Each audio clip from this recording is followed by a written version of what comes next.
সাম্প্রতিক সপ্তাহগুলোতে ইরান ও যুক্তরাষ্ট্রের মধ্যে সামরিক উত্তেজনা দ্রুত বৃদ্ধি পেয়েছে। উভয় পক্ষের পাল্টাপাল্টি হামলার কারণে মধ্যপ্রাচ্যের বিভিন্ন দেশে অবস্থিত মার্কিন সামরিক ঘাঁটি, জ্বালানি অবকাঠামো এবং আঞ্চলিক নিরাপত্তা নতুন করে ঝুঁকির মুখে পড়েছে। সবশেষ ইরানের কেশম দ্বীপে যুক্তরাষ্ট্রের হামলায় দুই ব্যক্তি ও তাদের এক সন্তান নিহতর ঘটনার জবাবে জর্ডানের আল আজরাক বিমান ঘাঁটিতে ক্ষেপণাস্ত্র হামলা চালিয়েছে ইরান। হামলায় যুক্তরাষ্ট্রের ৩টি F-35 যুদ্ধ বিমান সম্পূর্ণ ধ্বংস হয়েছে এবং আরও ৩টি বিমান গুরুতর ক্ষতিগ্রস্ত হয়েছে। এছাড়া শত্রুপক্ষের কয়েকজন সামরিক কর্মকর্তা এবং কারিগরি ও রক্ষণাবেক্ষণ কর্মীও নিহত হয়েছেন বলে দাবি করেছে ইরানের Islamic Revolutionary Guard Corps IRGC।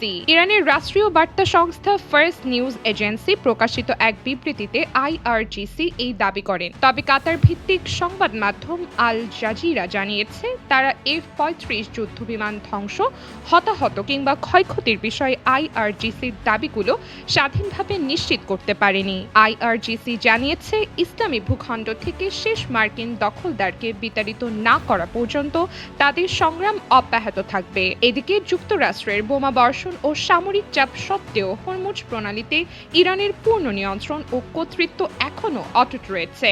IRGCর ভাষ্যমতে মার্কিন ও পশ্চিমা হস্তক্ষেপ বন্ধ না হওয়া পর্যন্ত এই জলপথ তাদের কঠোর নিয়ন্ত্রণে থাকবে।